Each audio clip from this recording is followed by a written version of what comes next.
Hey, this is Heidi with H2 Home Designs, where I share my innovative and artful designs that hopefully inspire you to create in your home.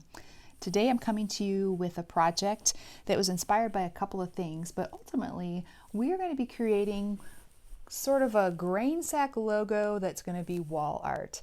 And we're doing it with a couple of different items that kind of inspired me. So let me first start out with those. First is the grain sack stripe. And if you've seen an old grain sack, typically they will have stripes that run down the side of the logo or the image that's kind of the branding for the company. And they often look like this. This is just some old wallpaper that I picked up. I love the striping in it, and I use this for, I've used it in some dressers, in the drawers of dressers that I've repainted. And I've also used it as wrapping paper for Christmas presents. It's really cute. So this is sort of the inspiration for the grain sack stripe. And then for the logo itself, I decided to use a decoy, a duck decoy. I know this is out of the box thinking for sure, but I think it's going to turn out really cute. I picked up a couple of these decoys at an antique/thrift store, and I liked them simply because of the finish on them. This is quite old. Believe this one was probably made in the 1960s. And at this point in time, that's quite a while ago. It didn't sound that long ago. It doesn't sound that old, but actually it is. When you start looking at the numbers, it is pretty old. It's got a base of green, and then on top of it is kind of a grayish green. And you can just see that it's had a lot of time in the water and time in the sun. So I like the finish on it, kind of inspired me, so I went ahead and bought it. And I've had it sitting in my entryway. Had a couple of them sitting in my entryway and just not really know for sure what to do with them. Today's the day. So I'm going to use a duck decoy as sort of the center of my logo for my grain sack image, if you will. I decided to go ahead and make it a feed sack, so it would be like poultry feed is kind of the idea. So we're going to use this little guy, and we're going to create some grain sack stripes using this product. This is actually a stencil, and it comes in 3 different versions, 3 different sizes, but they're grain sack stencils, and you can use these to create different kinds of grain sack stripes in your projects. And I'm excited to announce that I am a retailer of these stencils. They're made by JRV Stencil. And if you're interested in purchasing any of these, they're a nice heavy duty, can be used over and over and over stencil. I will leave a link to them in the comments at the bottom of this video. So I'm going to use these to create some stripes along the sides of my logo. And I'm doing that on this great big wood door. It's actually a panel of a door. If you watch my videos, you can subscribe to H2 Home Designs on YouTube. And one of the videos that I just finished was a great big farmhouse piece that was made out of an old door. So if you're interested in that idea, go back and take a look. I think you'll really enjoy that video. So I decided to use the other half of the door to create this project, and it'll give it some nice presence. So the door itself, it was just cleaned. I use a Mr. Clean magic eraser to go around and just kind of clean it off a little bit. But it's got a little bit of paint chipping and whatnot and wear, and I don't mind that at all. Grain sacks rarely look nice and new unless they are brand new. We're going to make a logo using grain sack striping and a duck. Here we go. So to get started, I want to go ahead and create the grain sack striping. And typically when I'm working with a stencil, and you can do the same thing, I will stencil onto some paper, cut it out, and then lay the stencils on the piece that I'm planning on doing, just to give me an idea of placement for things. So for this particular grain sack, this is kind of what it looks like. You can see I went ahead and created these, and then I just laid them in different places on my piece. And I'm going to have the duck portion and the signage, it's going to say poultry feed, in the center here. So you're going to want to have your grain sack striping someplace along the outside. So I placed it here, and then I put it out here, and I kind of decided that in order to give the center area enough space for the duck and the wording, that I was going to go ahead and put my stencil out here on the edges, and it'll run the full length, but that kind of gives you a general idea of what my plan is. And to do that, I have a couple of things that I'm going to be using today. First of all, I have that nice JRV stencil, and I like to use, this is called spray adhesive, can be used on stencils. I like to use it to kind of hold the stencil in place, and it helps prevent a little bit of bleed through for whatever paint you're going to be using to stencil with. So I'm going to first start by spraying a little bit of this on. And what this does is just makes the back of your stencil sticky so that it will stick to your surface. I'm going to give it just a second to cure a little bit. And instead of using a formal paint today, I've decided to use an ink. And this is an ink that is erasable. You don't have to use erasable. I kind of like the idea that it's erasable because I make mistakes, plenty of mistakes. So this is, it's called Iron Orchid Designs Erasable Liquid Chalk, and it's in the color charcoal. So I've sprayed my stencil, and now I'm just going to lay it out in the position where I want it. And I decided to make things easiest, I was just going to go and stick with the lines of the door here, and then just press down gently on your stencil like this, just so it adheres to your piece. And then you can use a stencil brush, you can use an inexpensive sponge like this, or you can even use, this is one of those coral sponges. Any of these will work. And I like to use just a paper plate to put my paint or my ink on. So I'm going to go ahead, I think I'm going to pounce with this particular sponge to begin with here. And I'm just going to put a small amount of the ink on the plate here. You don't need very much at all. Less is always better anytime you're stenciling. Anytime you stencil, you want to just have a very light amount of your ink or your paint when you're doing the stenciling so that it doesn't spread underneath the stencil itself. So you can see I've just got a little bit on my sponge here, and you can see a very little on my plate. And I'm even kind of going back and forth to get a little of that excess off so I don't have too much. And then we're just going to go back to the stencil, making sure that it's nicely adhered. And I'm going to pounce and get that ink to come off. And you don't want to overdo it with the ink at all, because we want to make sure that this doesn't run as much as possible. I add a little more of this ink here.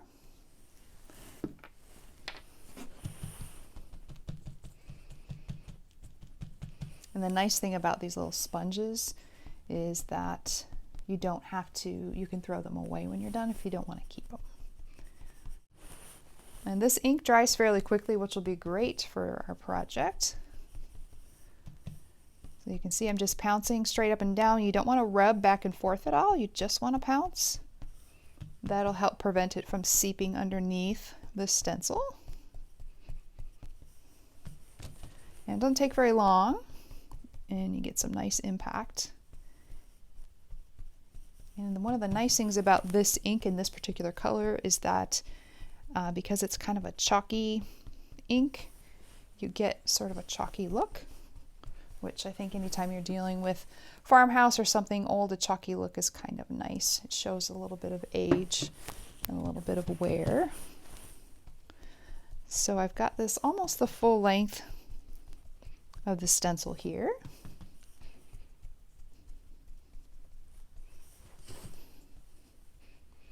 And if you like to do signs, whether it's for home or something that you like to sell or you like to give them as gifts, these stencils are great.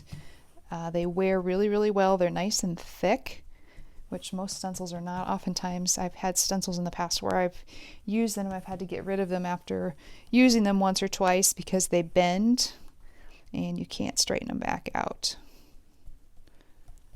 So these stencils are wonderful for repeat use.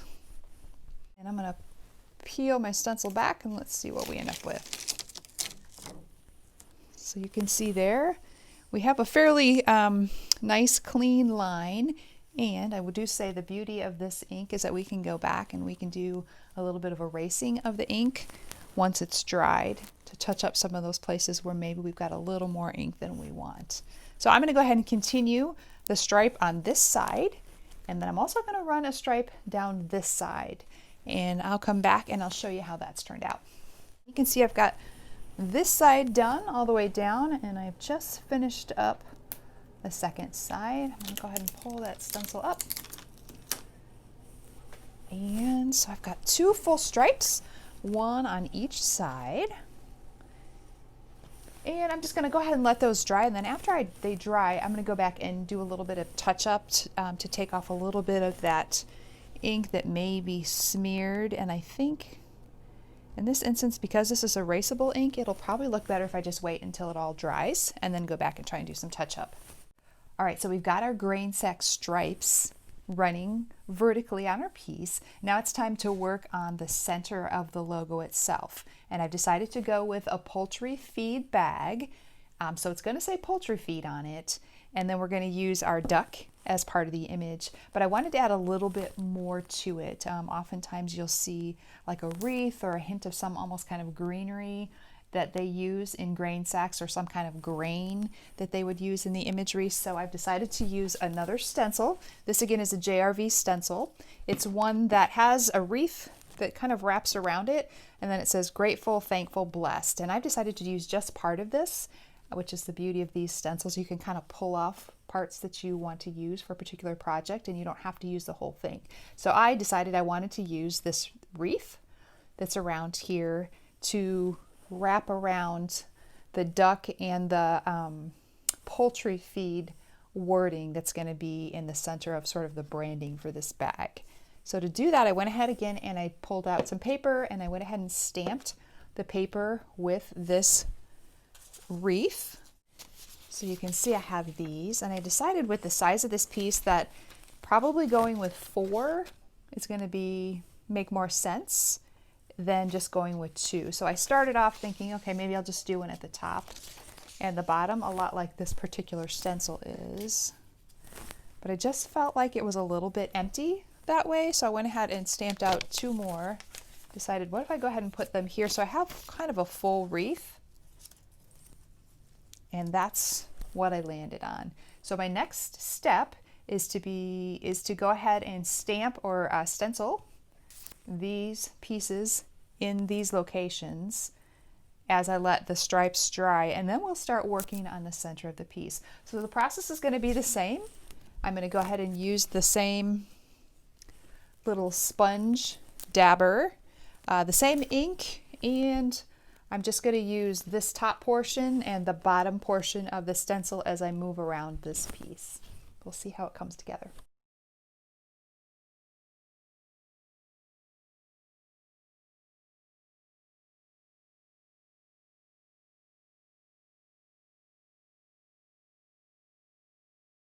All right, so you can see how beautifully the sprigs or the wreath kind of turned out in the center there. They're going to make a really nice focal point for our letters and for the duck that's going to be in the center here as well. Now for the star of our project, it's going to be the duck decoy. So this particular duck decoy is made by a company called Carry Light, and I picked up a couple of these. This is not actually the one that I'm going to be using for the project. I'll just show you him in a minute. But I just want to talk a little bit about his construction. He's made out of paper mache, and this particular company made their duck decoys out of paper mache and out of cork. So know your duck decoy if you can. They should have names on them so you have an idea of what their construction is. Did a little research and found that out. So the duck that I decided to cut is this little guy. You can see he's a pretty brown duck, and he already had some damage to him. You can see on his beak here, his beak had worn down and broken a little bit. So I felt pretty comfortable cutting into him, knowing that he's not a high value decoy, that's for sure. So just to cut in, I actually went ahead and just made a hole and found indeed that he was made out of paper mache. So I poked a hole in here, and then I just took my cutting shears, and it's hard work, so you're going to want some heavy duty shears. If you've got some that you use in your garage or some heavy duty kitchen ones, you're just going to go around and very carefully and a little bit painstakingly cut all the way around the body. And you'll see how nicely he actually lays on the piece. And as you're cutting, just keep in mind that there's probably some kind of protective coating on the inside. This one has some, it's kind of like a plastic on the inside that was brittle enough that I could easily cut through that too. But there were some spots that were a little bit harder to cut through because the plastic was thicker. Just know that as you're cutting through, just to work carefully, don't rush it, be safe. We don't want anybody losing any fingers. It wouldn't be good. And so I want to make sure he's fairly centered. And what you want to do probably is place him and then step away. I'm going to stand up here and look at the spot.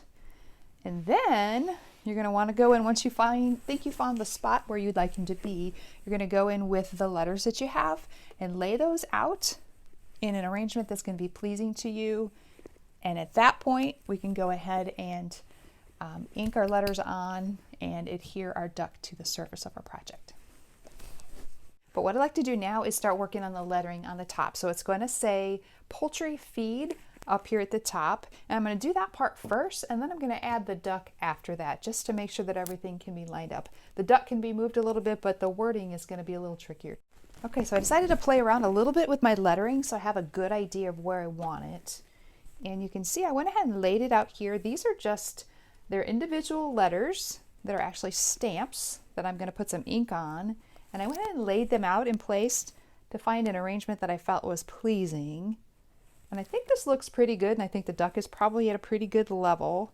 So I'm going to go ahead and start stamping these on. And to make it easier, I actually went around the base of each of the letters with a pencil so that I know where they need to be placed. It just makes it a whole lot easier when you actually get in there and start doing the stamping. I have a stamp pad. It's that same IOD charcoal erasable liquid chalk, they call it. I think I'm going to start from the far side, simply because I don't want to have to go back over the letters and smear it all over myself. So I'm going to use my stamp pad and ink up my letter. All right, so here's the first letter. I'm going to do the letter Y in poultry. And with these letters, you simply just touch gently. You don't want to press down hard. It'll smear the ink. Just touch it gently to get the ink to come off, and hopefully we end up with a nice letter Y. Yep, there we go. So there's the first letter, and I'm just going to continue to work along. I'll do the R.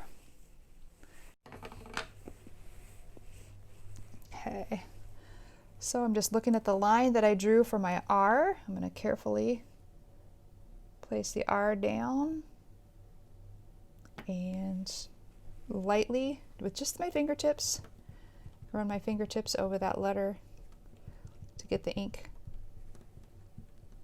to lay down. And again, hopefully I did okay. Let's just see. There's an R. Look at that. It's gonna be beautiful. You can see that. You can see the first two letters there. All right, I'm gonna go ahead and continue the rest of my letters, and I'll come back and I'll show you where we are.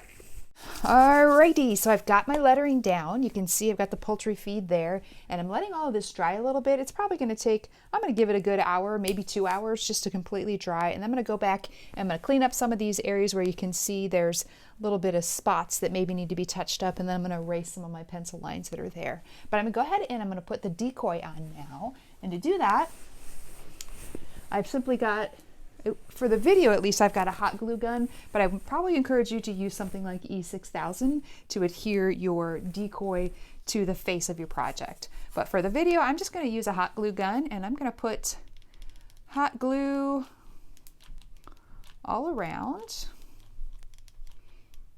the decoy.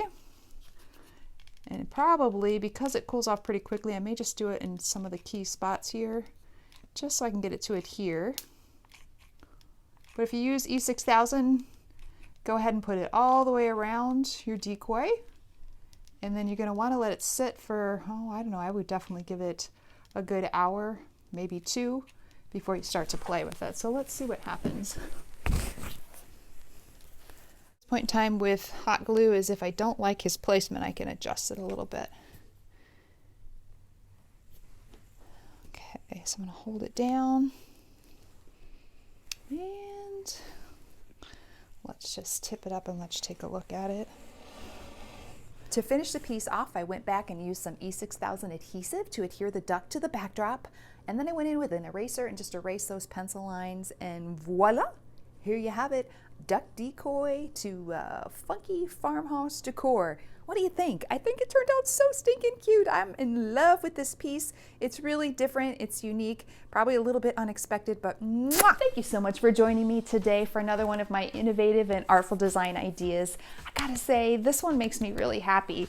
When I put it all together, staged it a little bit, and stepped back to take some pictures, I fell in love. In fact, I did a little happy dance around my living room. I think it's really, really cute. I hope you enjoy it too. It's large, it's got some presence in the room. It's not super small, so it doesn't get eaten up by this big wall. It's got some dimension, it sticks out from the wall. The duck decoy itself sticks out from the wall, and then the recessed panel door has got a little bit of dimension to it. It's one of a kind. Honestly, I've never seen this anyplace else, so I think you're seeing it here first. Excited about that idea. And it's definitely a conversation piece. When you step into the room and you see this, you think, wow, and it does cause you to look and linger a little bit longer, which is one of the things that I really enjoy about some of the pieces I do. I want people to stop and look and linger longer. So to me, it's a success. I hope you enjoyed it as much as I did. If you did, I'd ask you to do a couple of things. First of all, make sure that you subscribe to H2 Home Designs on YouTube so you don't miss any of my future innovative and artful design ideas. Like it, share the video, put something down in the comment section to let me know what you liked or didn't like necessarily about this project. And don't forget, if you like the grain sack stencil and the wreath stencil, I will have links available for those down in the description section so that you can purchase those. So thank you so much for joining me today. I got more ideas mulling around in my head. I can't wait to share them to you. I'll be back soon, and if it's up to you, be the reason that someone smiles today. Thank you so much. Take care.